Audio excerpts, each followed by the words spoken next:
बिस्मिल्लाहिर्रहमानिर्रहीम। 11th class. आज हम चैप्टर 1 मेजरमेंट के जो कम्प्रीहेंसिव क्वेश्चंस हैं वो सॉल्व करेंगे। तो सबसे पहले जो हमारे पास क्वेश्चन है, question number 1, define physics, explain the scope and importance of physics in science, technology and society. तो फिजिक्स की डेफिनेशन क्या है? Physics is the branch of science that deals with matter, energy and the relationship between them. ये हमारे पास physics की definition आ गई। इसमें हम क्या चीज़ स्टडी करते होते हैं? ये बेसिकली साइंस की ब्रांच है जिसमें मैटर, एनर्जी और इन दोनों के रिलेशनशिप के बारे में डिस्कस किया जाता है। इसके बाद इसका स्कोप क्या है? तो हम बेसिकली फ़िज़िक्स हर दुनिया के हर एक चीज़ पे अप्लाई हो रही होती है। हमारे पास आसपास जितनी भी चीज़ें हैं वहाँ पे फ़िज़िक्स अप्लाई हो रही होती है। From walking to driving a car, from cooking to using a gadget, from cutting a tree to building a new house, everything involves physics. हर जगह पे फ़िज़िक्स अप्लाई हो रही होती है। जो फिज़िस्ट हैं उन्होंने इन्वेस्टिगेट किया है मोशन ऑफ इलेक्ट्रॉन्स और रॉकेट्स को, और एनर्जी साउंड वेव्स की कैसे होती है, और इलेक्ट्रिक सर्किट्स कैसे बनते हैं, उनके अंदर करंट कैसे फ्लो करता है। ये तमाम चीज़ें फ़िज़िक्स में आ जाती हैं। इसके अलावा 20th सेंचुरी में जो की गई डिस्कवरीज की गई उनमें laser, television, radio, computer technology plus internet, computer technology plus internet, DNA, nuclear weapons, ये तमाम चीज़ें 20th सेंचुरी में फ़िज़िक्स की वजह से बनाई गई हैं। यानी कि फ़िज़िक्स ने काफ़ी एडवांसमेंट लाई है इन चीज़ों में। Physics contributes to the technological infrastructure and provides trained personnel needed to take advantage of scientists' advances and discoveries. It is important for improvement in health, telecommunication, transport, and design of our future. Nearly all consumer goods we use at home have been developed from research in physics. यानी कि physics ने तकरीबन हर शोबे में physics की वजह से advancement आई है। काफ़ी सारी नई चीज़ें ईजाद हुई हैं जो हमारी डेली लाइफ में हमें मदद देती हैं। इसके बाद जो नेक्स्ट क्वेश्चन है हमारे पास, what is system of units in SI, what is mean by base, derived and supplementary units. System of unit क्या है और बेस, ड्राइव्ड और सप्लीमेंट्री यूनिट्स क्या हैं? तो सिस्टम ऑफ यूनिट्स की डेफिनेशन है, a complete set of units for all physical quantities is called system of units. Complete set units का फिजिकल क्वांटिटीज़ के लिए उसको हम क्या नाम देते हैं? सिस्टम ऑफ यूनिट्स का नाम देते हैं। बेस यूनिट्स क्या हैं? In SI 7 physical quantities chosen arbitrary as base units, base quantities and their corresponding units are called base units. 7 physical quantities को बेस क्वांटिटीज़ का नाम दिया गया और उन बेस क्वांटिटीज़ के जो यूनिट हैं उनको हम क्या नाम देते हैं? बेस यूनिट्स का नाम देते हैं। इसी तरह जो ड्राइव्ड यूनिट्स हैं वो क्या हैं? Quantity and its unit obtained and developed from base quantities and their respective units without giving any consideration to the directional properties are called derived quantities and its units. यानी कि जो हमारे पास derived quantities होती हैं वो base quantities से मिलकर बनती हैं। तो इसी तरह जो ड्राइव्ड यूनिट्स होंगे वो भी बेस यूनिट से ही मिलकर बनेंगे। तो वो जो बेस यूनिट से ड्राइव्ड क्वांटिटीज़ के जो यूनिट्स होते हैं उनको हम ड्राइव्ड यूनिट्स का नाम देते हैं। अब सप्लीमेंट्री यूनिट्स हमारे पास क्या हैं? Pure geometrical units radian and steradian were classified by the system international as supplementary units. जो प्योर ज्योमेट्रिकल यूनिट्स थे उनमें एक रेडियन है और दूसरा स्टी रेडियन है, उनको सप्लीमेंट्री यूनिट्स का नाम दिया गया था। ये ना तो बेस यूनिट्स थे और ना ही ड्राइव्ड यूनिट्स थे। अब रेडियन और स्टी रेडियन क्या हैं? Radian, 1 radian is the plane angle subtended at the centre of a circle by an arc with a length equal to the radius of the circle. 1 radian plane angle है जो circle के centre में बनता है। जब उसकी जो arc है, जब हम एंगल बनाएं तो उस की जो सर्कल की आर्क होगी वो उसकी लेंथ सर्कल के रेडियस के इक्वल आए, तो उस वक्त जो एंगल बनेगा वो 1 रेडियन होगा। और इसी तरह स्टी रेडियन क्या है? स्टी रेडियन सॉलिड एंगल है जो स्फेयर में बनेगा, और स्फेयर में जब हम एंगल बनाएंगे तो बेसिकली उसका जो एरिया होगा, उस सरफेस का जो एरिया होगा वो किसके इक्वल होगा? स्क्वायर ऑफ द रेडियस के। इसके बाद हमारे पास नेक्स्ट क्वेश्चन है, question number 3, what conventions are used in SI to introduce units. हम कन्वेंशंस कौन से यूज़ करते हैं यूनिट्स को इंडिकेट करने के लिए? तो rules and conventions for writing SI units and their symbols are, सबसे पहले हमारे पास क्या है, full name of the unit does not begin with the capital letter even if named after a scientist. Full name जो होगा किसी भी यूनिट का वो हमने कैपिटल नहीं लिखना। नॉर्मली ये राइटिंग का रूल होता है कि जब हम किसी पर्सन का नाम लिखते हैं तो उसका फर्स्ट लेटर कैपिटल लिखा जाता है, लेकिन आपने जब यूनिट लिख रहे हो तो इवन वो किसी पर्सन का नाम ही क्यों ना हो, किसी साइंटिस्ट का नाम ही क्यों ना हो, उसको स्मॉल लेटर्स में ही लिखना है, कैपिटल नहीं लिखना। जैसे न्यूटन है तो यहाँ पे तमाम वर्ड्स स्मॉल लिखे हैं। दूसरा रूल क्या है, the symbol of unit named after scientist has initial capital letter. अगर यूनिट किसी साइंटिस्ट के नाम पे है तो उसका जो फर्स्ट लेटर है वो कैपिटल लिख देंगे, जैसे उसका जो सिंबल है वो हम कैपिटल वर्ड लिखा करेंगे, कैपिटल लेटर लिखेंगे। जैसे कि न्यूटन है तो न्यूटन का जो ऐसा यूनिट है उसको हम एन लिखते हैं, न्यूटन, उसको हम सिम्बॉलिकली एन लिखते हैं तो एन कैपिटल लिखेंगे क्योंकि ये एक साइंटिस्ट का नाम है। अगर ये साइंटिस्ट का नाम ना होता तो स्मॉल लिखा जाता। इसके बाद the prefix should be written before the unit without any space. जो प्रीफिक्स है वो यूनिट से पहले लिखी जाती है विदाउट एनी स्पेस। जैसे कि 1 × 10⁻³ मीटर को हम लिख सकते हैं 1 मिलीमीटर, तो इसमें स्पेस नहीं देनी। एक combination of base units is written each with 1 space apart. हमने एक स्पेस दे के लिखना है अगर 2 यूनिट्स इकट्ठे आ जाते हैं। जैसे न्यूटन मीटर को हम न्यूटन स्पेस मीटर लिखेंगे। इसके बाद compound prefixes are not allowed, double prefixes allow नहीं होते। For example 1 microfarad may be written as 1 microfarad, 1 picofarad आएगा, ये पिकोफैरेड आएगा यहाँ पे। माइक्रो 10⁻⁻6 और 10⁻⁻6 10⁻⁻12 हो जाएगा जो कि पी के इक्वल होता है। तो हम इसको 1 माइक्रोफैरेड 1 माइक्रोफैरेड लिखना गलत है, इसको 1 पिकोफैरेड लिखेंगे। यहाँ पर पिको लिख देना है, ये टाइपिंग मिस्टेक हुई है। नेक्स्ट हमारे पास क्या है, number such as 5 × 10⁴ centimetre may be expresses in scientific notation as 5 × 10⁻² metre. इसको जब हम सिंप्लीफाई करेंगे, सेंटी की वैल्यू 10⁻⁻² होती है तो ये सिंप्लीफाई होकर 10⁻² मीटर आ जाएगा। नेक्स्ट हमारे पास है when a multiple of a base unit is raised to a power, the power applies to the whole multiple and not the base unit alone.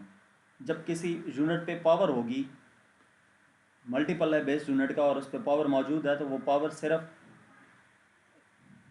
एक अकेले पे नहीं होगी, वो होल मल्टीपल पे अप्लाई होगी। यानी कि अगर 1 किलोमीटर स्क्वायर है तो ये सिर्फ मीटर के ऊपर स्क्वायर नहीं है, ये किलो के ऊपर भी स्क्वायर होगा। तो इसको ओपन करेंगे तो 1 × 10⁻⁶ मीटर स्क्वायर आएगा। जो लास्ट है, before calculation for the result are measurements should be converted to appropriate SI base units.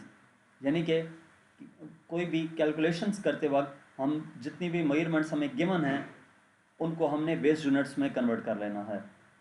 Like अगर हमारे पास है कि न्यूमेरिकल जब हम सॉल्व करते हैं तो जो हमारे पास जो भी वैल्यूज़ गिवन होती हैं उनको हम SI यूनिट्स में कन्वर्ट कर लेते हैं। उनको SI यूनिट में कन्वर्ट करने के बाद फार्मूले में पुट करते हैं। तो ये इसके साइन कन्वेंशंस थे। इसके बाद जो नेक्स्ट हमारे पास क्वेश्चन है, what are errors, differentiate between systematic and random error. Error क्या है और सिस्टमैटिक और रैंडम एरर का बताना है। तो error is the doubt that exist about the result of any measurement.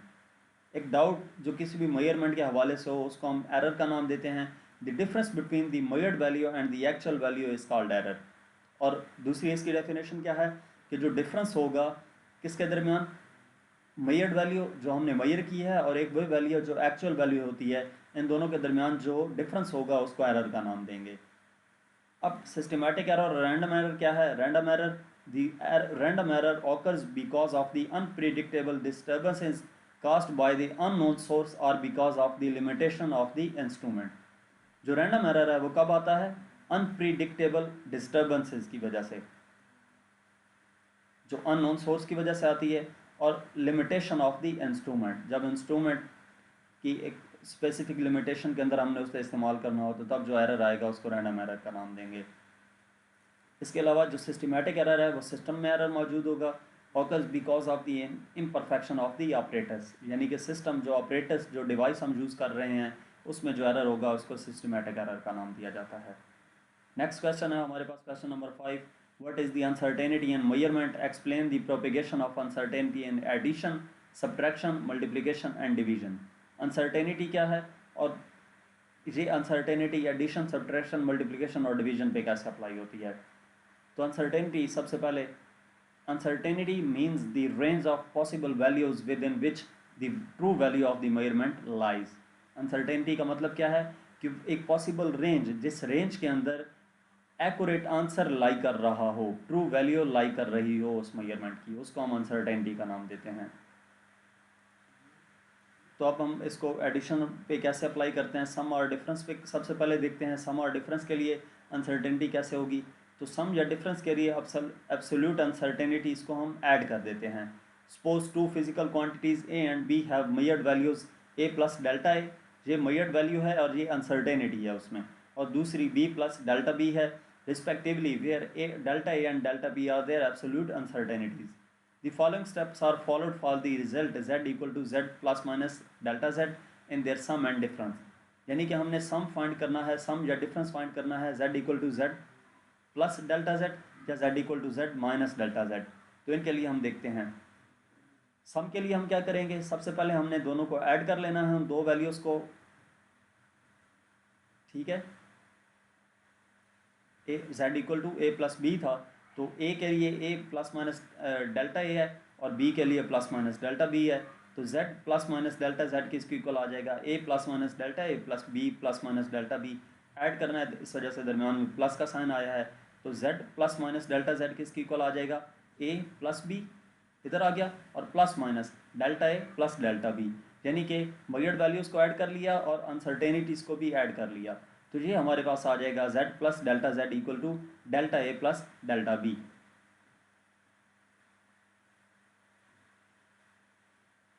जो पॉसिबल अनसर्टेनिटी होगी उसमें, ये तो मेजर्ड वैल्यू आ जाएगी, ये हमारे पास पॉसिबल अनसर्टेनिटी होगी।